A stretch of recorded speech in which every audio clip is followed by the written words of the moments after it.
Tuport 3 a.m. Cole Duvall stared at the screen. Unknown number. He could have let it go to voicemail. He should have. But something in him, some old rusted instinct moved his hand. He answered. Mr. Duvall, a woman's voice.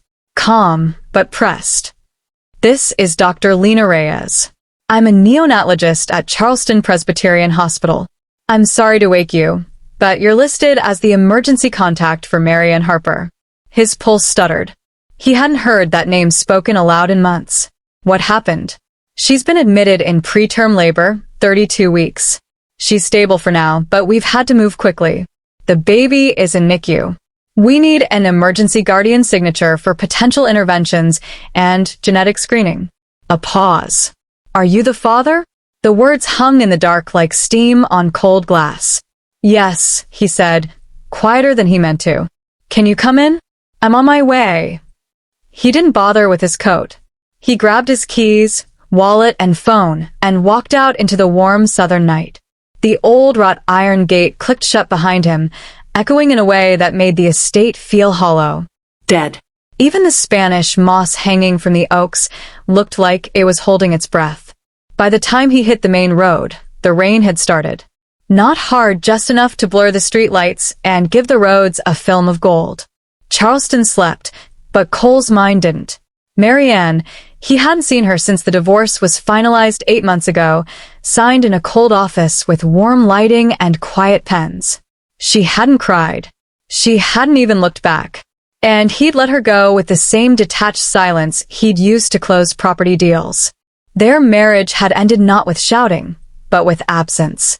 She had asked once years ago, if I disappeared for a week, would you even notice he hadn't answered? And that was the answer. The rain thickened as he turned onto Broad Street, but Cole didn't turn on the wipers. The soft distortion outside the windshield felt appropriate, like the world itself was unsure of how real this moment was.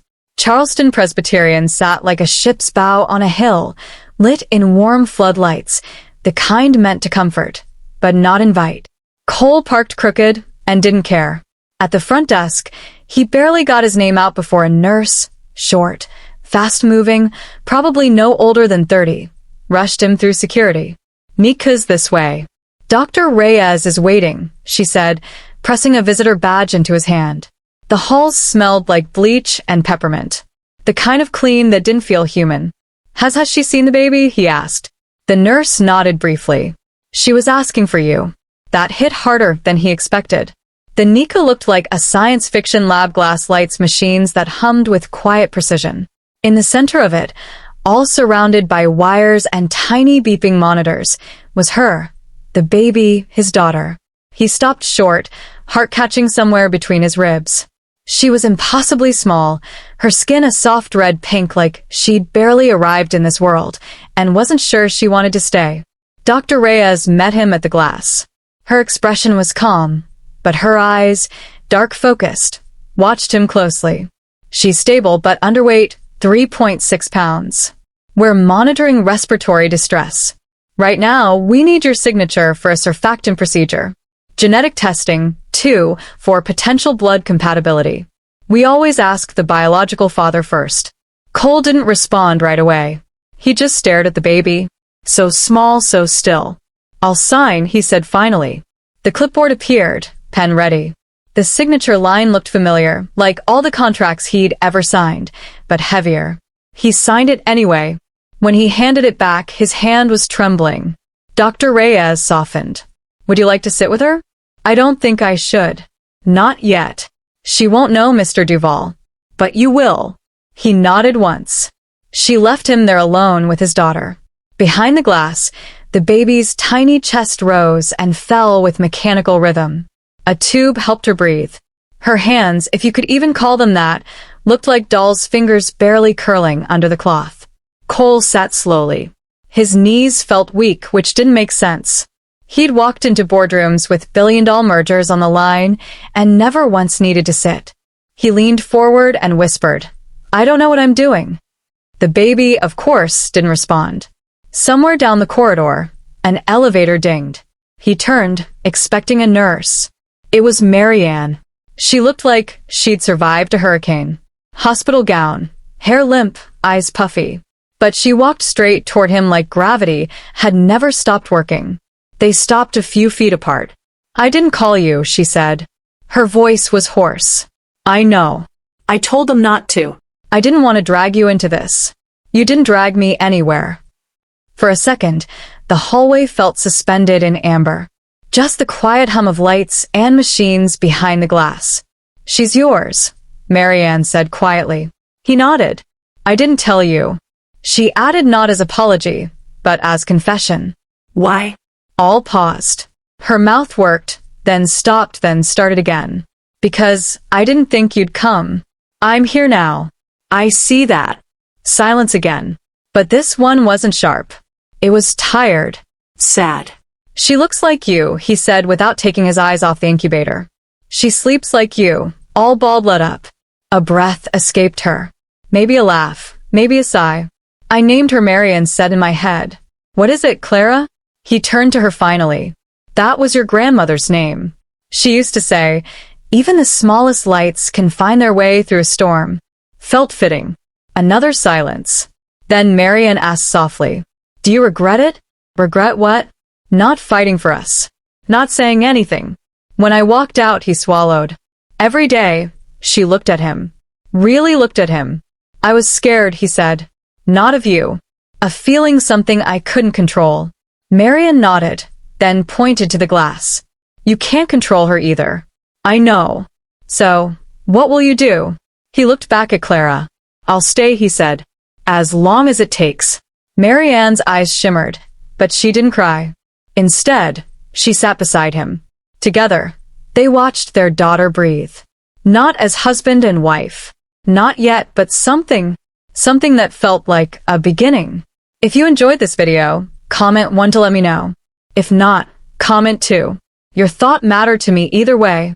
The fluorescent lights hummed overhead, steady and indifferent, as if unaware that two lives were quietly unraveling beneath their glow. Cole leaned forward, elbows on his knees, eyes locked on the tiny incubator in front of him. The glass reflected back a version of himself he barely recognized. Creased brow, hollowed cheeks, shirt still half untucked from his midnight sprint. Clara hadn't moved in the last 10 minutes, her tiny chest rising and falling with mechanical rhythm, aided by tubes and wires and machines Cole didn't understand. Marianne sat beside him, but they hadn't spoken since she told him the name. Clara. The silence between them wasn't hostile. It was something heavier, familiar, like the kind that had lingered in the living room of their old house long before the divorce. The silence that filled spaces where love used to live. Marianne broke at first. "You didn't ask why I didn't tell you sooner." "I figured I didn't have the right," Cole said softly. Her eyes flicked to him sharp. "You think that's how it works, writes contracts." He didn't respond. Not immediately, because part of him still thought that's exactly how it worked. If you weren't told, you didn't have to act. If you weren't asked, you didn't have to answer. That night, she continued, voice lower, when I left. I waited. I sat in the car outside the gate for almost an hour, hoping you'd come out, hoping you'd stop me, say anything, even just stay. He closed his eyes. "I thought I was giving you space," he said. "I thought if I didn't chase you, you'd feel in control." Marianne laughed, but there was no joy in it. Control was never what I wanted. I just wanted to feel seen. He looked at her, then really looked. Her hair was tied back, loosely strands falling around her face. Her eyes, those same eyes he used to draw in memory during long meetings, were tired, but not empty. There was still fire there, but it was buried under ash. "I didn't know how to give you what you needed," he said quietly. "You didn't ask." Her words stung, not because they were cruel, but because they were true. Another pause. "Then your mother came to see me," Marianne added. Cole's head snapped up when he asked, voice suddenly tight. 6 months ago, showed up at my gallery like a donor, all smiles and pearls. Told me it was time to put things to rest. His jaw clenched. "What did she say?" Marianne tilted her head. That she was sorry the marriage didn't work. That maybe it was for the best. That you were moving on with someone better suited. Cole felt something inside him twist. I know you didn't." She cut in. "Not now, not then. But I believed her because you were so quiet, so absent. I filled in the blanks. He sat back, stunned, not angry, just hollowed out. My mother doesn't speak for me, he said. She never has. Not where it counts. Marianne didn't answer. She just stared at the glass at the baby between them. She knew he whispered mostly to himself. She knew what it would do to you. That's not the part that broke me. Cole, Marianne said, her voice softer now. It was that you didn't notice I was breaking. He felt like the floor had disappeared beneath him. All those missed dinners. All the mornings she woke up to cold sheets. The way she lingered in doorways, waiting for his eyes to meet hers. The way he thought gifting her a penthouse and season tickets would fix what his silence caused. I was building something, he said weakly. She turned. You were building a kingdom with no windows. He flinched at the clarity in her voice. Clara stirred in her incubator. The movement was small, barely a twitch, but it silenced both of them instantly. They stood almost at the same time, stepping closer to the glass. She's fighting, Marianne said softly. Even now. Cole nodded, then said she shouldn't have to fight alone. Marianne looked at him cautiously. And are you here because of guilt or because you want to be? He didn't answer right away. That would have been too easy, too practiced. I don't know what I'm doing, he admitted. I only know I didn't want to be anywhere else tonight. A nurse approached, clipboard in hand. Mr. Duval. Yes, Dr. Reyes would like to speak with you about the test results. She's in the consultation room. He turned to Marianne. Go, she said. I'll stay with Clara. As he walked away, he felt something strange, like the beginning of gravity pulling him towards something real for the first time in a long time. The consultation room was dimly lit, all soft blues and muted tones meant to ease bad news. Dr. Reyes stood at the far end, flipping through papers. She's stronger than we expected, she said before he even sat. Her lungs responded to the treatment, but the next 48 hours are critical. He nodded. We also ran preliminary genetic screenings. Blood compatibility is good. That's a relief. Is there anything I can do? He asked. Be here. Touch matters even when they don't remember it. I don't know how to be a father, he confessed, voice nearly cracking. You're learning, she replied. Being here at 2 a.m. is a good start. He exhaled, slow, measured. There's something else, Dr. Reyes added, setting the folder down. Marianne's numbers. She's showing signs of mild infection. Nothing urgent, but she needs rest. No stress, no strain. She'll pretend she's fine, but she isn't. He absorbed that. Let it settle. Then I'll make sure she doesn't pretend. Back in the NICU, Marianne stood with her hand against the glass. She looked up as he returned. How was it? She asked. He nodded. Promising. Clara's tougher than both of us. Marianne smiled, then said, Dr. Reyes warned me not to stand too long, but I can't look away. Then sit, he said gently, taking her elbow. I'll stand for both of us. She sat. He stood beside her. In the quiet, something passed between them. Not forgiveness, not yet.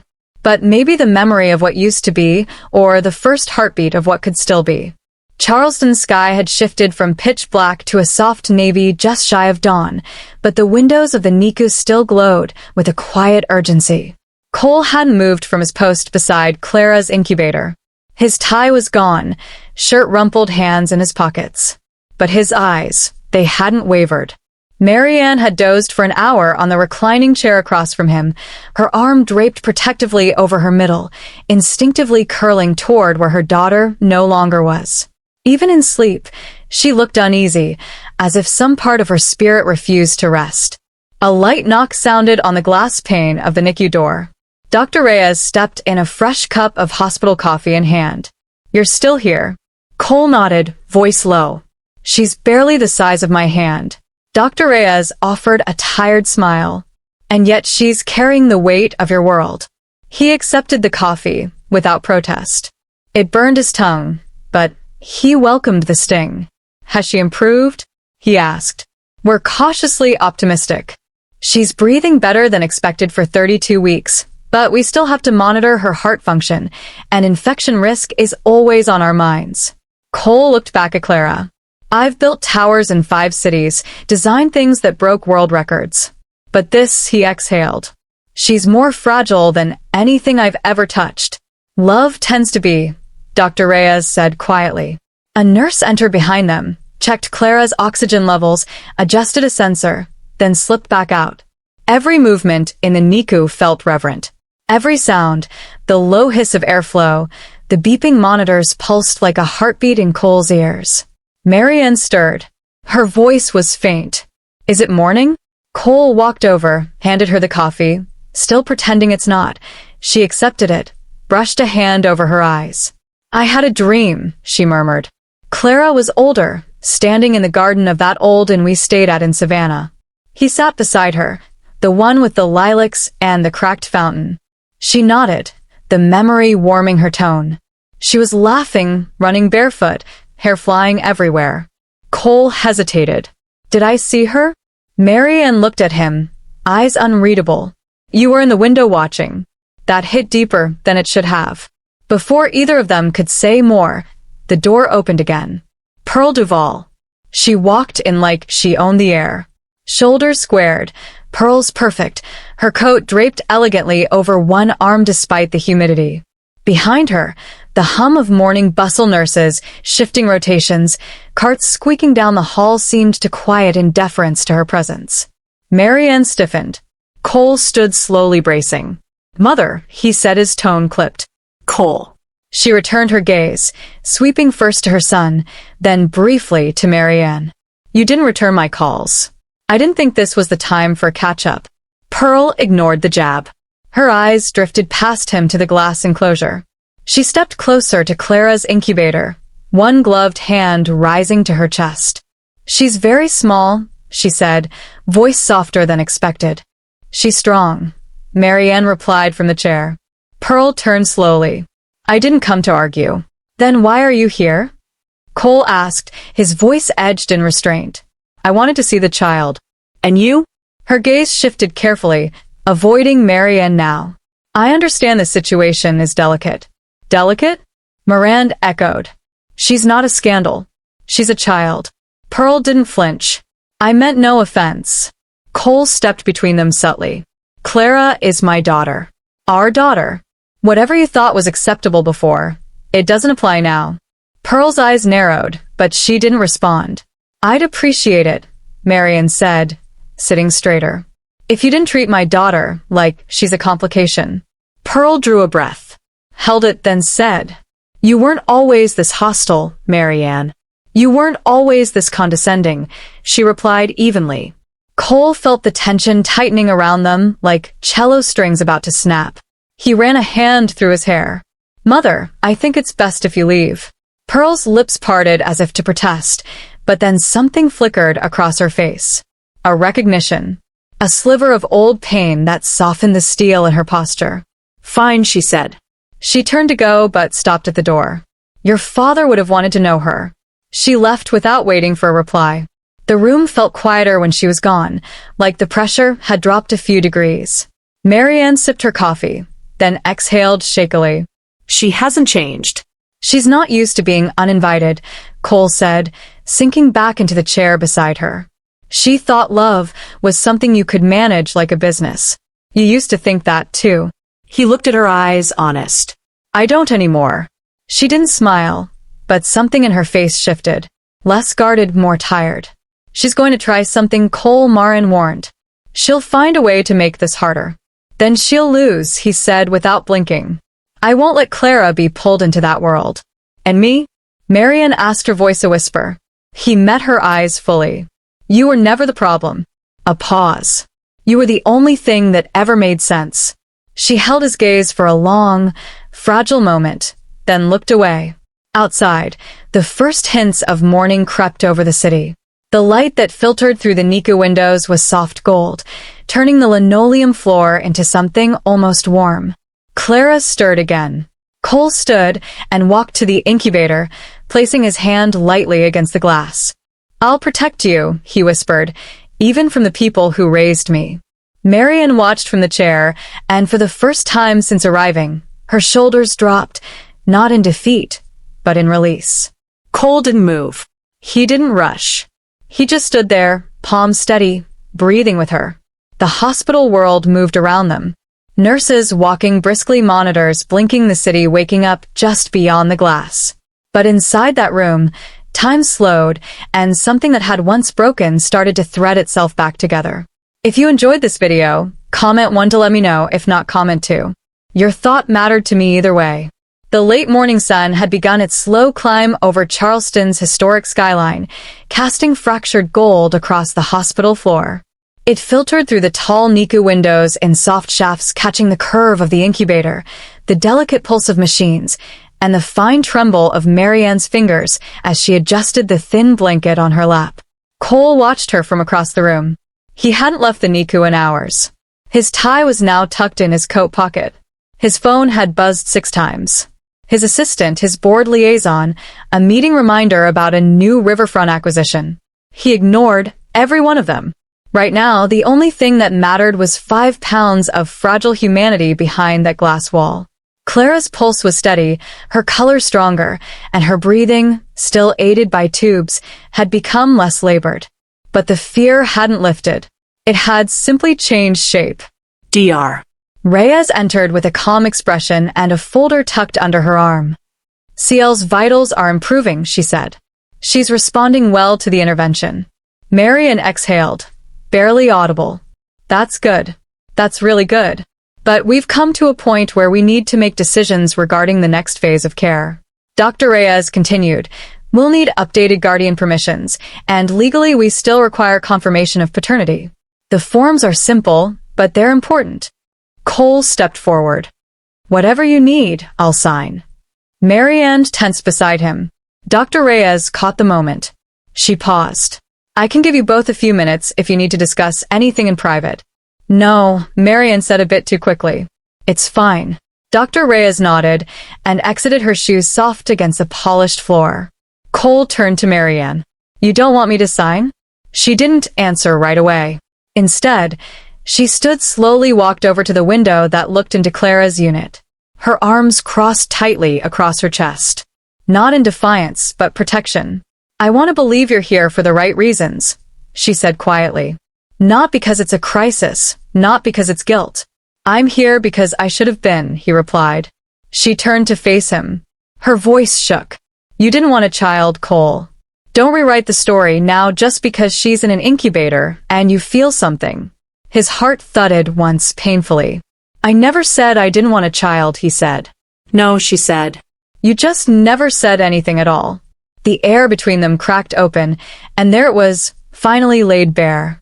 Not anger, not accusation, but the quiet devastation of having waited for words that never came. Marianne's voice softened. When I found out I was pregnant, I sat on our back porch for 2 hours holding the test. I thought about how to tell you, how to make it special. I even thought about putting it in a gift box, leaving it on your desk like you'd done with that Parisian fountain pen the year before. He swallowed hard. But then I remembered what happened the last time I said I wanted to talk. You postponed, said the quarter was too volatile. And then I realized I didn't want to open a gift box and see disappointment staring back at me. Cole closed the distance between them slowly, deliberately. That disappointment wasn't about you. It was about me. I didn't know how to give more of myself without losing everything I thought I'd built. She looked at him, eyes glassy. You built everything except us. A long silence. Then quietly she added, I loved you so much I stopped loving myself. The words sank into him like weight dropped into deep water. He stepped back.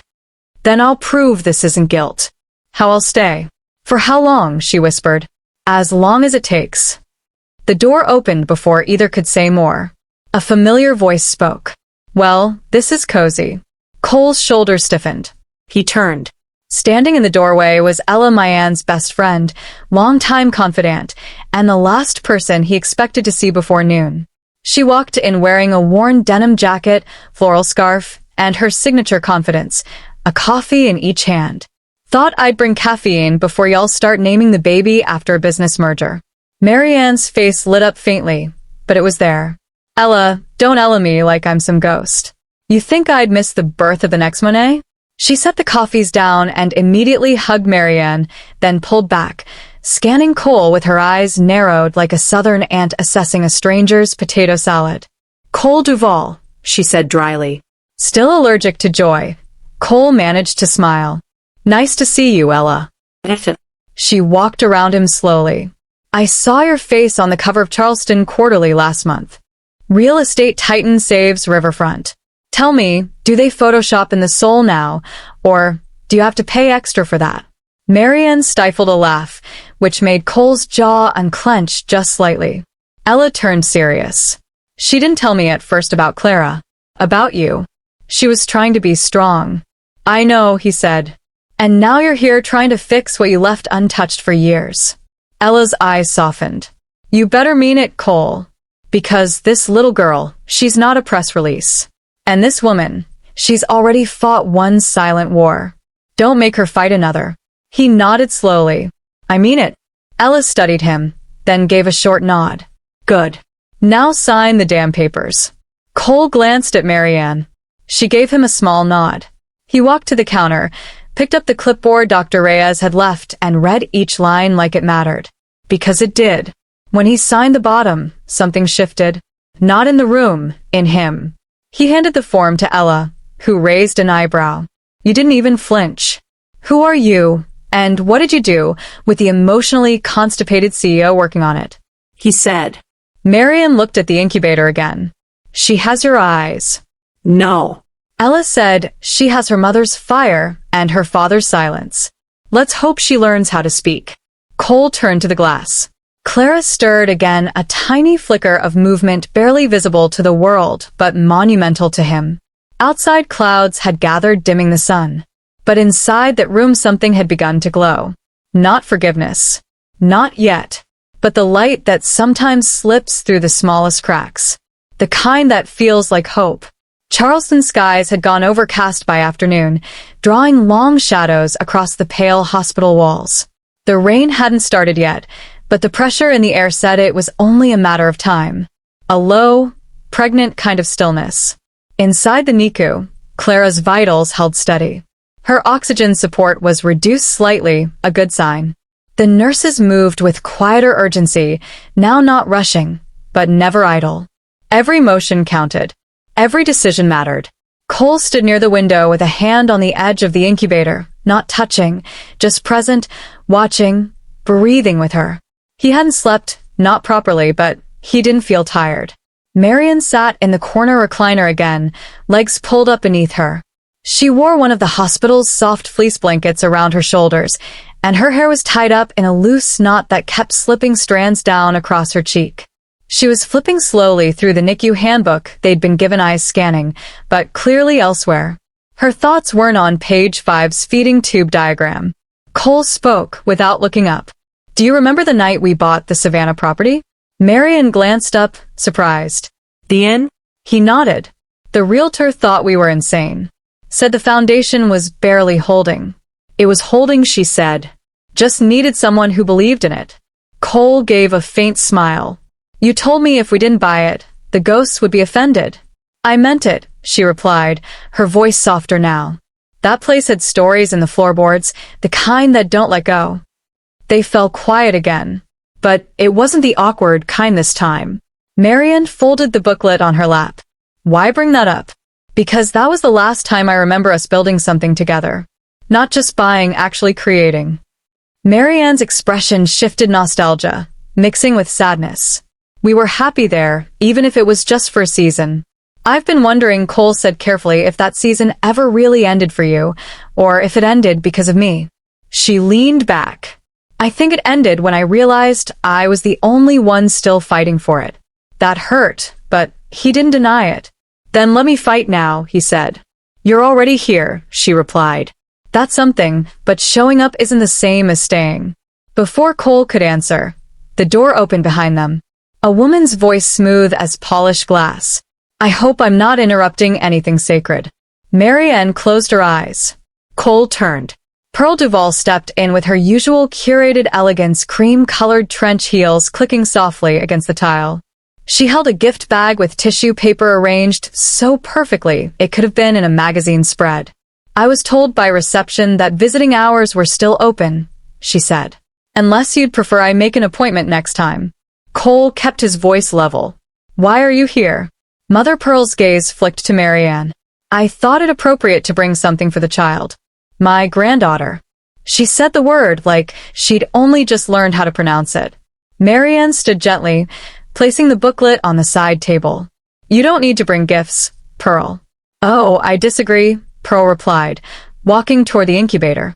She stopped just short of touching the glass, eyeing the small figure inside. She's beautiful, Pearl said quietly. Stronger than I expected. Cole stiffened. What does that mean?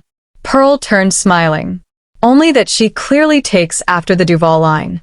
Moran folded her arms. She's more than a bloodline. I don't doubt that, Pearl said, placing the gift bag on the counter.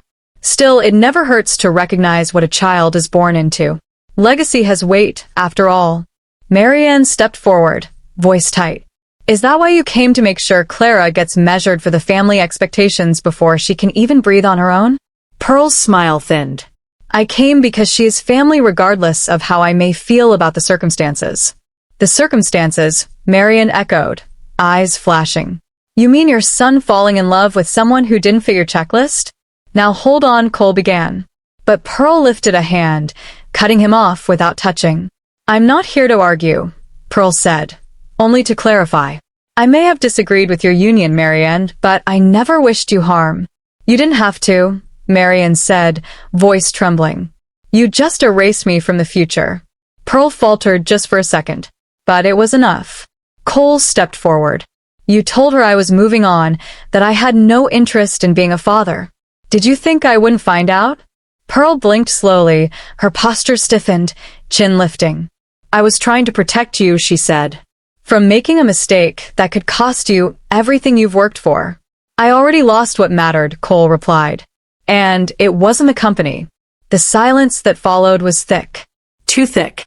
Marianne's voice barely above a whisper broke it. I stayed away because I thought he didn't want us. Not because he said so, but because you did. Pearl looked at her son, then at the woman who now stood between them, quiet but unyielding. I see, Pearl said, nodding slowly. Then perhaps I should go. No, Cole said, surprising them both. Stay. Look at her. He pointed to Clara, still breathing gently beneath the wires and soft hum of the machines. That's your granddaughter, he said. Not a brand extension, not a risk, a life. She's the future of this family, whether you're ready for her or not. Pearl turned back to the incubator. Her eyes didn't glisten, but her shoulders. They lowered. She looks like you did, she murmured. When you were born, Cole froze. You were early, too, Pearl said. I never told you. You were barely 4 pounds. Your father held you like porcelain. He stared at her, unsure what to say. I wasn't always like this, she added. I was afraid and fear when your Duval comes out of control. Marianne softened only slightly. Pearl looked at her again. I can't change what I said or what I did, but maybe I can help. However you'll let me. The room fell quiet again. The machines kept their rhythm. Clara breathed on, and for the first time, Pearl Duval didn't speak with strategy or tone or manipulation. She just stood there, an aging woman trying to learn a new language, love without terms. Marianne looked at Cole, then back at Pearl. You can start, she said gently by calling her by her name. Pearl turned. Clara. Marianne nodded. Clara Rose Harper Duval. Pearl said it once slowly, like a prayer she didn't know she needed to say. Outside, the rain finally began. Light at first, then steadier. Inside, Clara's monitor beeped steady, strong, and the silence, once full of weight, now held something else. Possibility. The rain had deepened by mid-afternoon, tapping gently against the hospital windows in a slow, steady rhythm. It wasn't the dramatic, thunder-laced kind. This was the quiet kind, the kind that wrapped around buildings like a memory, soft and unrelenting. Inside the NICU, the world remained cocooned, low voices, blinking monitors, nurses moving like a practiced orchestra of calm. Marianne stood with her palm just a breath away from the glass that cradled Clara. Her daughter's fingers had twitched 3 times that hour, each time like a spark, and she'd caught every movement like a secret. Cole sat nearby, elbows on knees, reading the same page of the patient manual for the third time without seeing a word. His mind was elsewhere, still processing Pearl's visit. The way her voice had softened, the way she'd said Clara's name, like she was trying it on for the first time. Do you think she meant it? Maran asked without turning. He didn't pretend not to know what she meant. I think she's not used to meaning things without an agenda, he said. But today felt different. At least real. Marianne let her hand drop, folding her arms against the chill in the room. I spent a lot of time thinking about what I'd say to her if I ever had the chance. Cole glanced up, and I didn't say any of it. She smiled, small and ironic. It all dissolved when I saw her standing there holding that little white bag, like it could fix something. I saw you hold back, he said. You could have leveled her. I didn't want to be right, she said. I wanted her to see Clara. Just see her. He nodded, then paused. Thank you for letting her in. Marianne looked over her shoulder at him. I didn't do it for her. Their eyes held for a long beat, somewhere between gratitude and unfinished questions. Just then, the door opened, and a familiar voice chimed in. Well, the love triangle's complete. You're both still vertical impressive. Elma stepped in umbrella-dripping curls, a little frizzed from the humidity, but her energy as grounded as ever. Marianne exhaled a laugh. Did you seriously come back in this weather? I brought lunch, Ella said, raising a paper bag like a trophy. Because hospital food makes me question God. She handed a wrapped sandwich to Cole. This one's yours. Turkey, no tomato. You're welcome. Cole blinked. You remembered that? Please. I remember every man who broke my best friend's heart. And their sandwich orders. She winked at Marianne. Marianne smiled, but it didn't quite reach her eyes. Ella noticed. What happened? Pearl stopped by. Nicole said, unwrapping the sandwich slowly. Ella froze mid-step. Seriously? She called Clara by her name. Marianne added, holy hell, did someone check for imposters? She said she wanted to help, Cole said. Ella sat on the windowsill and crossed her arms. That woman's idea of helping usually comes with contracts and fine print. I think she was scared, Marianne murmured. Maybe for the first time. Ella tilted her head. Sometimes that's what it takes. A nurse knocked on the door frame, then entered. Mr. Duval, Dr. Reyes would like to see you in consultation 3. Cole stood immediately. Is something wrong? She just wants to review the latest labs. Nothing urgent. He nodded, giving Marianne a brief glance. I'll be right back. Marianne watched him go, then turned to Clara again, her face softening. Ella crossed the room and stood beside her. You okay? I don't know how to do this, Marianne whispered. He's here. He's showing up. But every time I let myself hope, I hear my own voice from months ago, packing my bags, convincing myself I had to leave. Ella rested a hand gently on her arm. Sweetheart, you left because you had to protect your peace. That doesn't make you wrong. But it also doesn't mean there's no way back. Marianne shook her head slowly. What if he's only here because of Clara? What if I'm just a duty now? No, Ella said firmly. Don't go rewriting the story just because you're afraid of the next chapter. Marianne looked at her brows drawn. Ella softened. He didn't fight for you before. That was real. But he's here now. That's real, too. And it's okay to let both be true while you figure out which version of him you believe in. Outside, the rain pressed harder against the windows, streaking the glass like brush strokes. Cole returned a few minutes later, jaw tight, expression unreadable. Marianne rose immediately. What did she say? He sat down heavily. Clara's white blood cell counts a little high. Could be nothing. Could be an early sign of infection. They're adjusting her antibiotics just in case. Is she in pain? Marianne asked. They don't think so, but they'll watch her closely the next 24 hours. The silence that followed felt heavier than anything Pearl had said. Heavier than any memory. Marianne walked to the incubator, fingers brushing the glass again. I hate how helpless this feels. Cole stepped behind her. I know. She turned to him. Do you? He met her gaze. No, not fully. But I want to teach me. Her eyes glistened, but she didn't blink. Then don't just stand behind me. Stand with me. He moved closer. Shoulder to shoulder, breath to breath. Together they stood in front of their daughter, each quietly breaking, each quietly rebuilding, not with declarations, not with promises, but with presence. Outside the rain softened again, like the sky was catching its breath.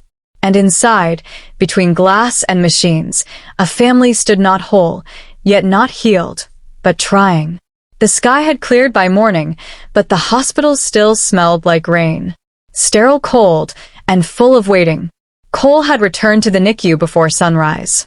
His suit jacket slung over one arm, sleeves rolled to the elbows, shirt untucked.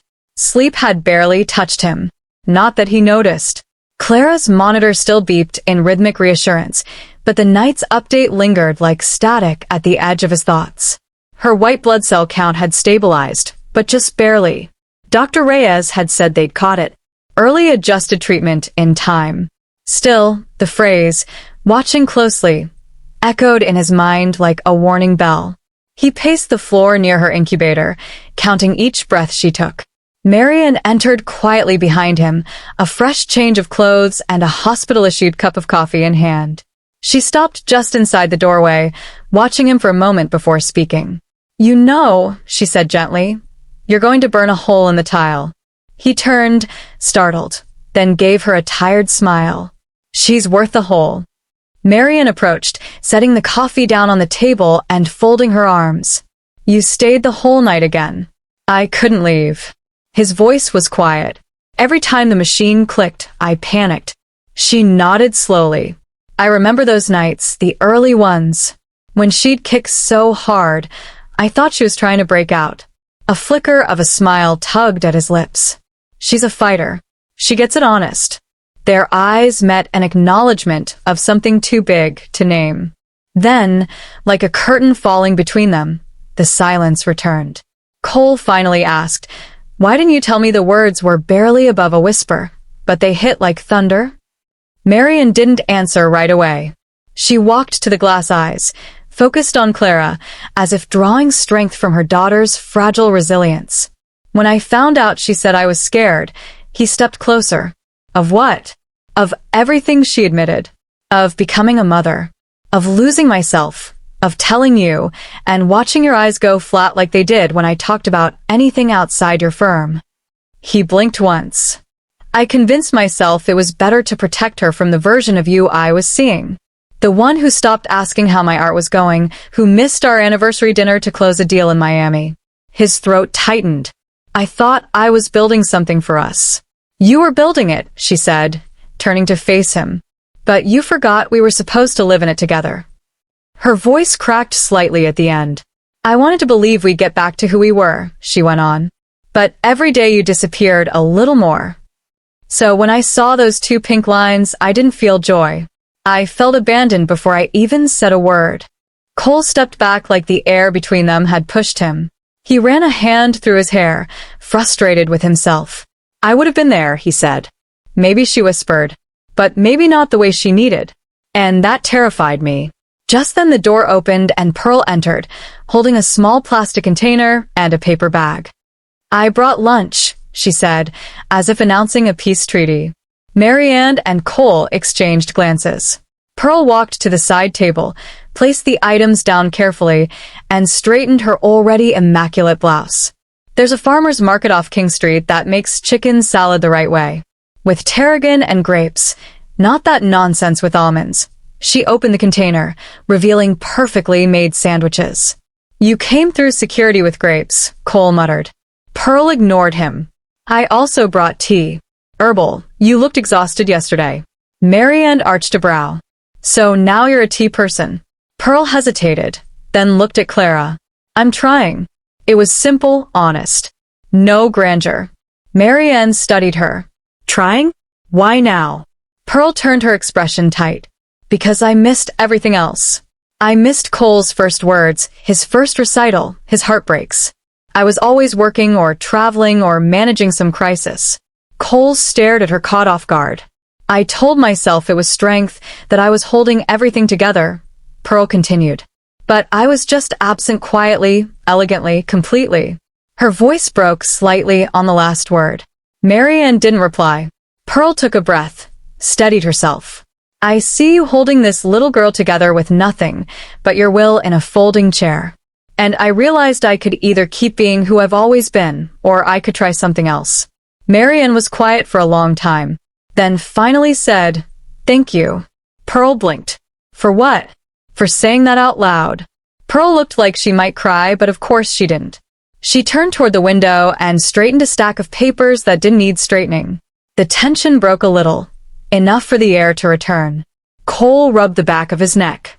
I don't know what's happening here, but it's weird. Marianne smiled faintly. It's growth. He laughed under his breath. Feels like vertigo. Just then Clara stirred. Marianne rushed forward. Her tiny hand had lifted only slightly, but it moved. Her fingers curled toward the light, filtering in through the window. Cole stepped to the glass beside her. She's moving, he said, barely breathing. She's responding, Marianne whispered. Pearl moved closer, watching in silence. The nurse entered, smiling. All good signs. Her temperature is regulating. If she keeps this up, we may be able to try kangaroo care by tomorrow. Marianne turned. You mean? The nurse nodded. You'll get to hold her skin to skin. Marianne's eyes filled instantly. Tomorrow. We'll keep you posted, the nurse said gently, then left them with that single thread of hope trailing in the air like a silk ribbon. Cole looked at Marianne. You've waited for this? She nodded, blinking quickly. I've dreamed about it. He stepped closer. Can I be here when it happens? She hesitated, then nodded. Yes. Pearl picked up the untouched sandwiches. I'll give you two a moment, and I'll be in the family lounge if anyone wants real tea.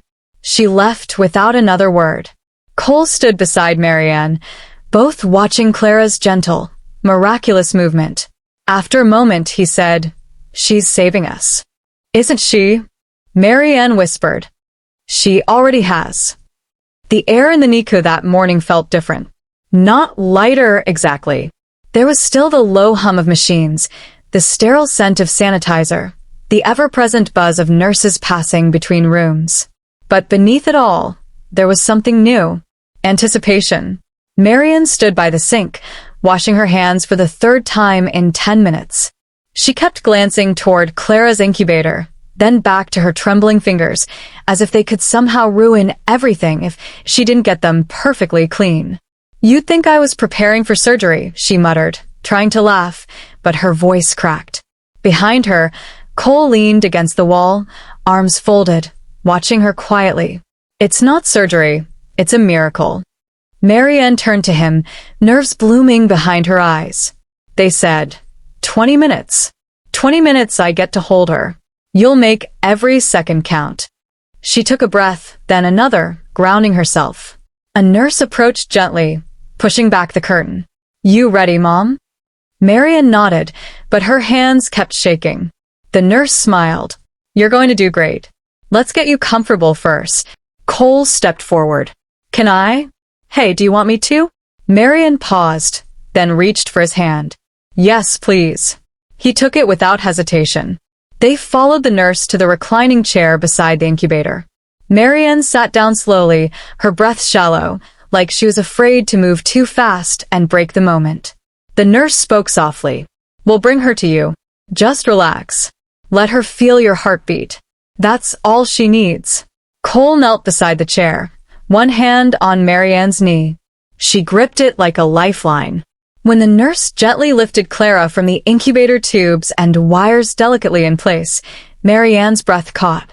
Clara looked impossibly small, wrapped against her chest, her skin warm and soft against Marianne's heartbeat. She didn't cry. She didn't need to. Her entire body seemed to melt into her mother's warmth like she had finally arrived home. Marianne closed her eyes. Hi, baby girl, she whispered. Mommy's here. Cole sat frozen beside them, watching with a reverence he hadn't felt in years. His hand was still on her leg, but he didn't speak. He couldn't. The moment had swallowed every word he might have said. Clara let out the faintest exhale. It wasn't even a sound, more like a breath from another world. But it was real. It was hers. Marian opened her eyes. They were wet and shining. She's perfect. She is, Cole said, voice. So are you. The nurse stepped back, giving them privacy, and the room fell into a silence that held everything sacred. After several minutes, Marianne turned her head just enough to look at him. I used to imagine this moment before she was born, before we broke. He leaned in closer. What did you imagine that we'd be in our home? She said. In the nursery, I'd started designing in my head. That you'd be the one handing her to me after delivery, telling me everything was going to be okay. She paused, her voice thinner now. Then I imagined being alone, and that hurt worse than anything. Cole looked down. I don't blame you. I blamed you, she said gently. I blamed you for a long time. I blamed me, too. She looked at him. Do you still? I think I'm just starting to forgive myself. Clara stirred again, nestling deeper into her chest. Marian glanced down, brushing her fingertip lightly along her daughter's tiny arm. I'm not angry anymore, she said. But I'm not sure what comes next. Neither am I, Cole admitted. But I know I want to figure it out with you. If there's still a chance. Before she could respond, the door creaked open and Ella slipped inside.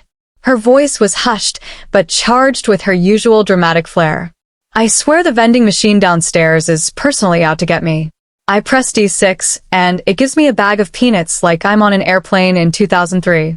She froze mid-step, catching sight of the scene before her. Marianne smiled faintly. She's here. Ella's whole expression softened. She moved toward them slowly, her usual sass replaced with awe. Oh my lord, she whispered. She's so little. Want to come closer? Moran asked. Ella nodded and crouched beside them, her eyes wide. Look at her. Look at you. Moran gave a breathless laugh. I can't believe this is real. Ella's hand went to her chest. I don't even like babies. They always look like tiny old men. But this one, she's different. She's ours, Cole said quietly. Ella glanced between them, her eyes narrowing like she was reading the subtext beneath the conversation. Is this are y'all good? Marian didn't answer right away. I think we're figuring it out, she said. One breath at a time. Ella nodded. Good, because no baby deserves to grow up in a cold room with cold love, and no mama should carry the whole world by herself. She stood again, brushing invisible lint off her pants. I'll give you some space, but I'm leaving the vending machine situation unresolved. After she left, the quiet settled again, but this time it felt gentle. Cole reached into his coat pocket and pulled something out of a folded piece of paper. What's that? Marian asked. He hesitated, then handed it to her. The letter I wrote months ago before I knew about Clara, before I knew how to fix anything. She stared at it. Why didn't you send it? Because I was a coward, he said. And because I thought if I couldn't change the past, you didn't want to hear from me. She unfolded it slowly. Read it in silence. When she looked up, her eyes weren't angry. They were just full. Would it be crazy if I said I needed this? She whispered. No, Cole said, because I needed it too. Outside, the sun had started to break through the clouds, rays streaking across the sky like threads pulling light through the dark. Marian shifted in her chair, adjusting Clara gently against her chest. I don't know where we go from here. He leaned in closer. Then let's not rush to name it. She nodded. Just stay. I will. And for the first time in what felt like forever, that promise didn't feel like a rescue. It felt like the beginning. The next morning arrived with a softness that only came after a storm. Charleston's skyline glowed gold through the windows, painting the hospital walls in warmth that felt almost misplaced. 4 days they'd existed in fluorescent quiet, suspended between monitors and murmurs. But now the sun seemed to insist on something else. Life beyond survival. Marian sat curled in the Niku recliner, Clara tucked into her chest beneath a soft wrap, her tiny breaths syncing with her mother's heartbeat. She'd been holding her for nearly 40 minutes, barely moving, barely daring to blink. Cole stood nearby, sipping bad coffee that somehow tasted perfect in that moment. She smells like rain. Marianne whispered, a dazed smile playing at her lips. Cole chuckled. You've officially crossed over. You're one of those moms now. She turned to him. What moms? The ones who think their baby's burp is a symphony. She grinned. It is. You just don't have the ear for it. He shook his head, smiling. You've always been poetic, even when you were furious. Marianne laughed softly, especially when I was furious. They shared a long look, one that held both nostalgia and newness, like they were rediscovering a language they used to speak fluently. Then came the knock. Pearl appeared in the doorway again, this time without a bag or a clipboard or the rigid shoulders of someone bracing for battle. Her coat hung open, hair less perfect, her eyes weary but alert. "I'm not interrupting, am I?" she asked. "No," Cole said gently. "Come in." Pearl stepped inside, taking quiet note of the sunlight the way it danced across Clara's skin. "She's growing," she said softly. "Every hour," Marianne replied, rubbing Clara's back with gentle rhythmic circles. Pearl hesitated, then crossed the room, stopping at the edge of the light. "I wanted to ask something, and feel free to say no." Marianne raised an eyebrow, curious. Pearl looked directly at her. "May I hold her just for a moment?" The request was so soft it almost felt like a confession. Marianne studied her. There were no strings in her voice this time. No edge, just vulnerability. "Let me transfer her carefully," Marianne said after a pause. She lifted Clara slowly and turned, placing her into Pearl's waiting arms. Pearl cradled the infant delicately as if the baby were spun from glass. Her lips trembled, but she didn't speak. She only stared. Then in the barest whisper, she said, "I missed this." When Cole was born, I was still in meetings the day after. I remember the boardroom more than his first cry. Cole glanced at her, surprised. "You never told me that." "I didn't think you'd want to know," Pearl admitted. "But I see it now. Everything I missed, everything I thought would wait." Clara stirred against her chest, sighing with the kind of peace only newborns know. Pearl's eyes shimmered. "I don't know how to do this," she confessed. "But I want to try if you'll let me." Marianne's voice was calm but clear. "It's not about being perfect. It's about showing up when it matters." Pearl nodded. "Then I'll keep showing up." They sat in that shared quiet for a few minutes. Three women across generations bound, now not by expectation, but by choice. Later that afternoon, Cole stepped out to take a call. It was the board asking if he'd be back in Atlanta by Monday. He didn't answer right away. "We've postponed the quarterly meeting twice," the voice on the other end said. "Shareholders are getting antsy." Cole looked out at the hospital parking lot, lined with oaks draped in Spanish moss. Somewhere in that moss hung the echo of the man he used to be calculating, unshakable, always moving. But now standing in the stillness of his daughter's first real progress. The urgency felt like static. "I won't be there Monday," he said, voice. Even a pause. "You're stepping down, Mr. Dval." "No, but I'm setting new terms. I'll zoom in when I can, but I'm not missing another first breath, another moment that actually matters." "We'll need to discuss that," the voice replied. "Then put it on the agenda," Cole said, and ended the call. He returned to the NICU just as Pearl handed Clara back to Marianne. "She's lighter than I expected," Pearl said, smoothing her blouse and steadying her breath. "Give her time," Marianne replied, pressing a kiss to Clara's temple. "She's got a lot of fight in her." Pearl reached for her coat. "I'll check in later, and next time I'll bring chamomile." After she left, Cole leaned in and kissed the top of Clara's head. "Boar tried to guilt-trip me." Marianne looked up. "Did it work?" He shook his head. "They can wait. We can't." Her eyes softened. "You're changing." "I hope so. Not just because of her," Marianne said carefully, "but because of you for you." He nodded quieter now. "I didn't realize how empty everything was until she opened her eyes." Marianne adjusted Clara in her arms, watching her chest rise and fall with perfect rhythm. "I used to think we were done," she whispered. "But now," Cole stepped closer. "Now I don't want to rewind," she said. "I want to rebuild." His eyes glistened. "Brick by brick?" he asked, heartbeat by heartbeat. They stood together in the soft light of the NICU, with nothing fancy to say, no cinematic declarations, just a quiet, aching hope that what had been broken could be made new. And in that fragile, Suspended moment, surrounded by machines and prayers and second chances. Something shifted. Not an ending, not a beginning, but something real, something worth staying for.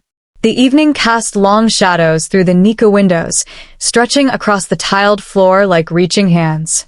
Charleston's golden hour had arrived when the air glowed soft and forgiving, and even the hospital's walls felt less clinical, more sacred. In the corner, a lullaby from someone's phone played faintly, a delicate melody weaving between the machines. Mary Ann leaned against the window, her reflection half lit by fading sun, half lost in shadow.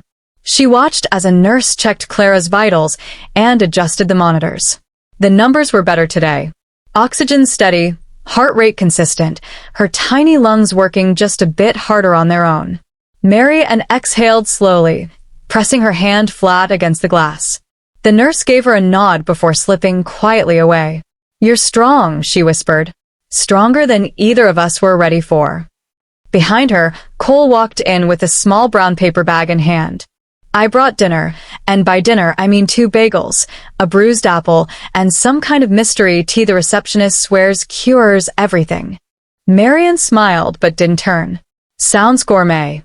I'm nothing if not romantic." That got a laugh. She turned to face him and took the bag with a grateful nod.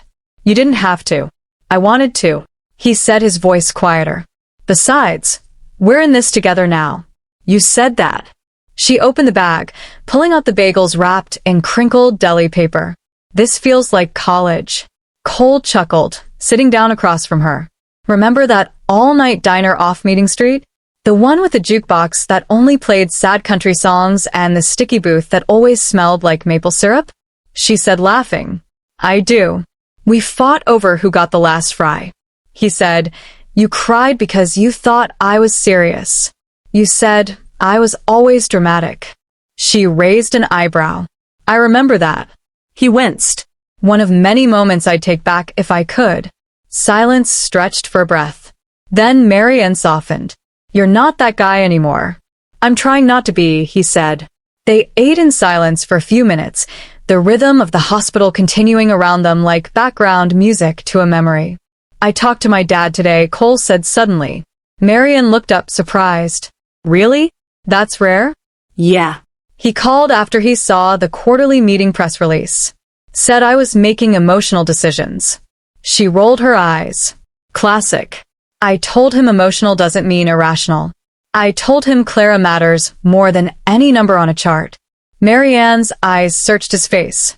"And what did he say?" He said, "Don't say I didn't warn you." Cole shrugged, but he didn't hang up. "That's new." Mary Ann nodded slowly. "Maybe this is your reset, too." Cole leaned forward. "I never thought I'd want one, but now I do." He paused, then said more carefully, "Mary Ann, when all this is behind us, when Clara is home, and we've found some sort of rhythm, I want to ask you something. Something big? But not yet. Not while everything's fragile." Her breath caught. "You're talking about us." "I am." She held his gaze for a moment, then looked down. "I'm scared." "I know," he said. "So am I."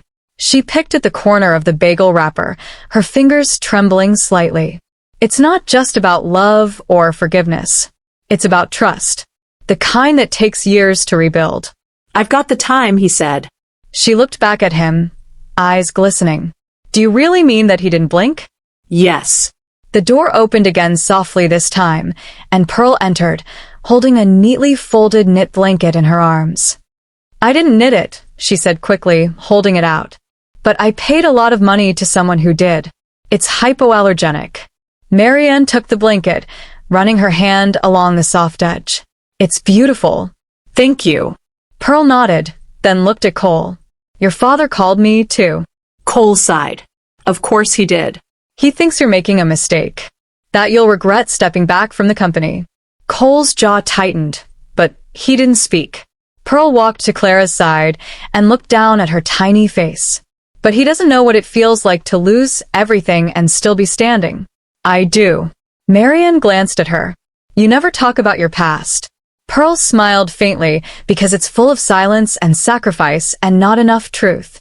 "I thought power would protect me. Turns out it just keeps you busy while life walks out the door. She turned back to them. Don't wait until you're my age to realize what matters. Then, in a rare and vulnerable shift, she added, I'm proud of you, Cole. Not because of what you built, but because you're finally learning to love without conditions. Cole's throat bobbed. Thank you. Pearl turned to leave, but paused at the door. I made a reservation at Jardin this weekend. Just two of you. If you're not ready, that's fine. But if you are, it's there. She walked out before they could respond. Marianne looked at Cole, eyes wide. Did your mother just set us up on a date? I think she did. They both laughed softly, the kind of laugh that wrapped around old pain and made it easier to carry. The monitors beeped steadily in the background. Then Clara stirred again, her fingers curling her head, shifting slightly toward the warmth of Marianne's voice. Cole stood and moved beside them. Marianne leaned her head against his shoulder. She's waking up more. She knows we're here. Maybe Marianne whispered.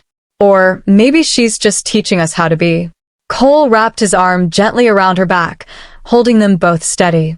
The sun dipped lower, casting one last golden beam across the room, and in the hush of evening, with hope curled between them, they sat unfinished, unsure, but no longer alone. The rain started just after sundown, soft at first, like fingertips tapping on glass, then steady enough to wash the city in silver. The windows of the Nika shimmered with it blurring the street lights and the world outside. Marian stood at the far end of the hallway, her phone pressed to her ear, jaw clenched. No, Dr. Beasley, I understand. But I need clarity, she said, her voice tight. You said the new scans were promising. Has that changed? There was a pause on the other end, then a careful response. No, not worse. Just slower than expected. She closed her eyes. Slower doesn't mean failure. No, not at all, the doctor replied. But it means decisions will come sooner than you hoped. When the call ended, Marianne didn't move. She stood there staring at nothing, her breath shallow and quiet. Behind her, Cole approached cautiously. Everything okay? She didn't turn. Fine. Okay. He moved beside her, his voice low. Bad news. No, she said. Just not good news. He waited. They want to talk about long-term care plans, about what Clara might need at home. Specialists, monitoring, oxygen tanks. Cole's jaw tightened. But she's still improving, right? Yes, but not on their timeline.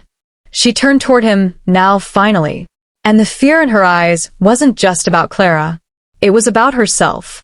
I don't know if I can do it, she whispered. Bring her home like this. What if I miss something? What if I'm not enough? You are, he said immediately. You don't know that. I know you, he said. That's enough. She looked at him, jaw trembling. I didn't want to do this alone. You're not. Her voice rose more raw. Now you say that now, but when everything calms down, when the news crews fade and the hospital visits stop, what then? Do you go back to skyscrapers in silence? His face tightened. Is that what you think of me? I don't know what to think, she admitted. I'm scared of hoping. Every time I let myself believe we're building something again, I remember how easily it all fell apart. He stepped closer. Then let's stop pretending we're back where we were. She blinked. What? We're not picking up old pieces, Cole said, voice steady. We're building something new from the ground up. No illusions, no rushed forgiveness. Just truth. Marianne swallowed hard. Truth is, I still love you. His breath caught. But love isn't the issue, she continued. It's trust. And I don't know if I trust you not to disappear again. Not physically, but emotionally. He nodded slowly. Then let me show you. Every day in little ways, no speeches, no grand promises. She looked away, blinking fast. Marianne, he said gently, I'm not asking for your hand. I'm asking for your presence. Yours and Clarara's in my life, however that looks. She didn't answer right away. The rain kept falling soft and constant. Then she asked, what happens if Clara's condition never improves? Then she'll be loved every moment of her life, he said without missing a beat. And we'll figure out the rest together. She stared at him, eyes searching. You really believe that? He nodded. I have to because the alternative is losing both of you again. Silence stretched between them, but it wasn't empty. It pulsed with tension, memory, love, fear, and something new. Surrender.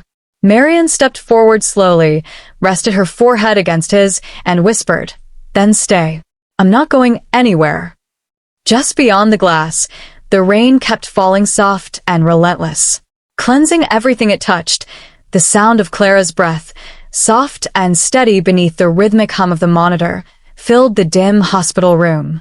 Night had fallen again, pressing gently against the windows, wrapping the NICU in quiet. Marian sat beside her daughter's crib chin, resting in her hand, her other hand gently stroking Clara's arm. Her baby was sleeping, face relaxed, tiny chest rising and falling like a feather in rhythm with a slow tide. Cole was on the couch behind them, legs stretched out, a medical journal open but unread on his lap. His eyes hadn't left Marianne in over 15 minutes. "She's been calm tonight," he said, his voice low, cautious not to disturb the delicate peace in the room. "She knows," Marianne murmured, her gaze locked on Clara. "When I'm anxious, she tenses. When I'm quiet, she settles." Cole leaned forward. She's tethered to you. Marianne's lips lifted faintly. "I used to worry that meant I could never fall apart. That if I cracked even a little, she'd feel it. And now I think maybe it means I have to be honest instead. Not perfect, just real." Cole nodded, watching her. "You've always been more real than anyone I've known." There was something in his voice. Not flattery, not charm, something deeper. Grief and admiration mixed together like dusk and firelight. Marianne turned to him slowly. "I used to wonder if you ever saw me all the way." "I didn't," he said without hesitation. "Not until it was too late." She stood, arms folding across her chest, her back partially to him. "You know what scared me most? It wasn't losing you. It was realizing that even when we were together, I was already alone." The words landed like quiet thunder. Cole rose, but kept his distance, giving her space. "I was building this dream of a family," she said, eyes damp now, "but I kept trying to do it around her edges. Like if I could just stay small enough, you'd finally make room."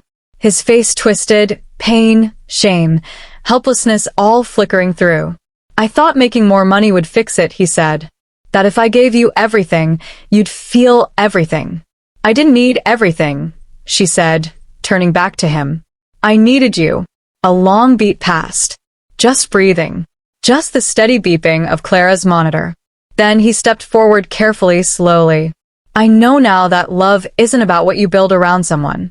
It's what you show up for every ordinary minute." She let the silence hold that truth. He continued, "And if you need me to keep showing up before you believe it, I will." For days, for months, for however long it takes, her eyes searched his, looking for cracks for hesitation, but she found none. "Say it again," she whispered. "I'll keep showing up," he said. "For you, for her, for the family we never finished building." Tears slipped down her cheeks. Not sobs, just quiet surrender. She looked at him for a long moment before nodding, not with a grand gesture, but a small one, tired and true. And then she moved just a step, just enough to close the gap. Cole reached out, not to grab her, but to meet her. Their foreheads touched, a slow breath. A second heartbeat. Marianne closed her eyes. "One step at a time. One breath," he echoed. Outside, the rain had stopped. The clouds were parting above Charleston. The moon slipped through pale and perfect, spilling silver light into the NICU and across their faces. Clara stirred in her crib, letting out the tiniest sound. A sigh maybe, or a dream. They turned together, looking at her. "She's teaching us how to love," Marianne whispered. Cole nodded. How to stay. And for the first time in years, the silence between them didn't feel like the end. It felt like the beginning of something worth everything. 2 weeks passed. Quietly, tenderly, like breath threading itself through newly repaired lungs. Charleston skies had turned a soft spring blue, and with each passing day, Clara grew stronger. The nurses had begun smiling more, using words like progressing beautifully, and just a matter of time now. Her feedings were steadier. Her eyes stayed open longer. Her grip had become just strong enough to wrap around Marianne's finger and hold on like she knew who she belonged to. Marianne had stopped flinching when the monitors beeped. And Cole, he hadn't missed a single morning. He arrived before the first nurse did with 2 coffees and no meetings to rush off to. He read out loud to Clara when Marianne needed to nap, and he let Marianne sleep with her head on his shoulder without ever moving an inch. But even in the glow of progress, life had a way of stirring the waters. That afternoon, as Marianne folded a pile of tiny onesies at the edge of Clara's bassinet, her phone buzzed on the rolling tray beside her. She glanced at it without interest until the name on the screen made her pause. Gideon. Cole noticed instantly. You okay? Marianne held up the phone. It's my lawyer. Gideon. Cole's brows lifted. Did something happen? She hesitated. He's been helping me prepare Clara's guardianship paperwork just in case. I forgot he was finalizing it this week. Cole went quiet. Just in case? She nodded. We've lived in limbo for so long. I needed to make sure someone had authority if something happened to you. Cole finished softly. Marianne gave a small solemn nod. Cole stepped closer. Who'd you choose? She met his eyes. I was going to put Pearl, but I didn't file it yet because every time I looked at the signature line, I saw yours. A heavy silence settled between them. Not angry, not cold, just full. Cole stepped to the window, processing. I don't want to be a question mark anymore, he finally said. I want to be her father in every way that matters, not just the man who shows up with coffee. Marianne watched him, her throat tightening. Then say that in writing legally, publicly, not just to me. I will, he said without pause. And not because I want credit, because she deserves to know I chose her fully. She moved closer to him now, the air between them thinner. And what about me? He turned. You're not a question mark either. Her eyes softened, but still held edge. Say what you mean, Cole. He took a breath. I want you to come home. Not as a guest, not as an ex-wife, as the woman I trust more than anyone, as Clara's mother, as my partner. Marianne stared at him, the weight of it pressing against her chest. I know I don't get to undo the past, he continued, voice shaking slightly. But I can rewrite what comes next with you. I'm scared, she whispered. So, am I? He said. But being scared with you feels more honest than pretending without you. A soft knock interrupted the moment. A nurse peeked in smiling. Sorry to interrupt, but Clara's ready for her first supervised bottle feeding. You want to try? Marianne blinked. Now the nurse nodded. She's ready. Marianne looked at Cole. You do it. His eyes widened. Me? You said you wanted to show up, she said gently. This is a start. He approached the bassinet slowly, like the moment might shatter if he moved too fast. The nurse guided him, helping position Clara, tilting the tiny bottle just so. And when Clara latched wobbly and uncertain, his eyes filled instantly. She's doing it, he whispered, watching her tiny lips move. She's feeding. Marianne stood beside him, her hand resting over his. She trusts you, she said quietly. Cole looked at her, his voice thick. Do you? She held his gaze. I'm learning too. And in that moment, soft, small, almost imperceptible, something new began. Not the start of a perfect life, but the start of an honest one. And for now, that was enough.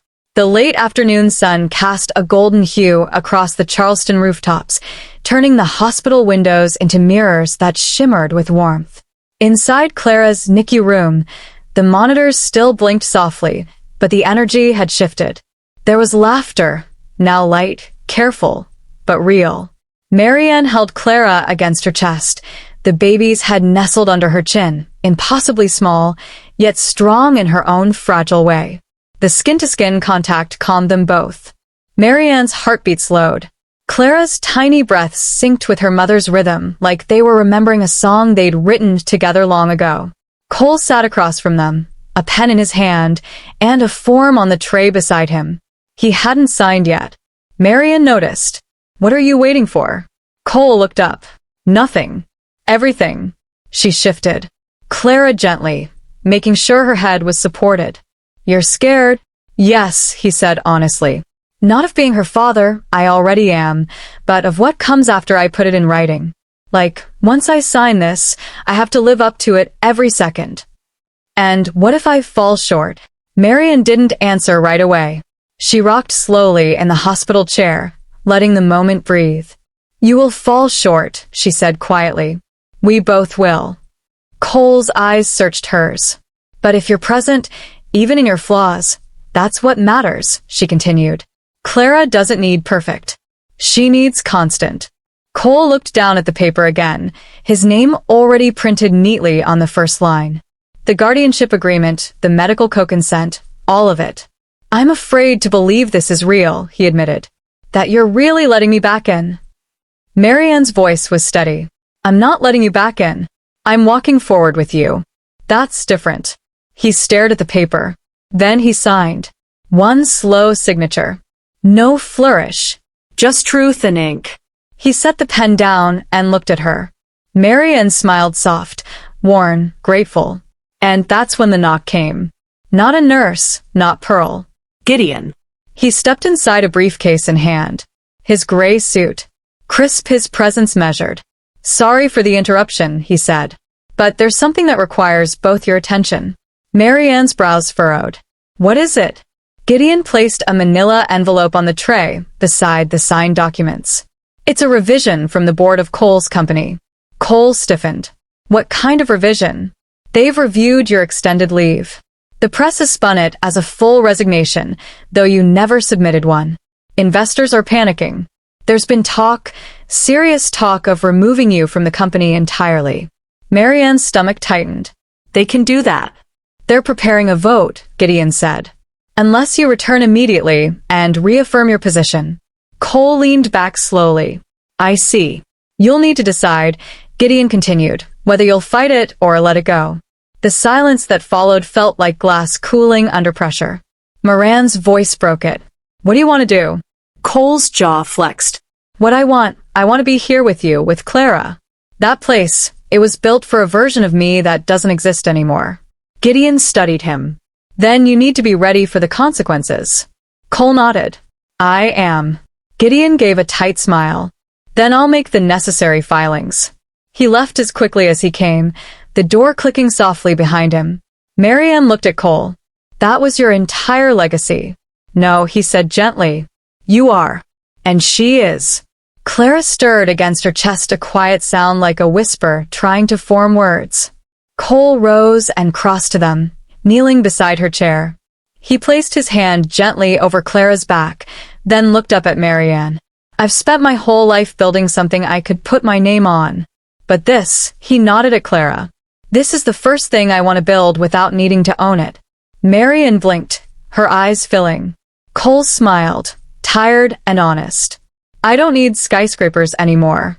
I need mornings, diapers, crying and silence. I need us. The room was still. The sun sank lower, painting the walls with streaks of orange and gold, and in that soft light, Marianne leaned forward, kissed his forehead and whispered, Then let's go home.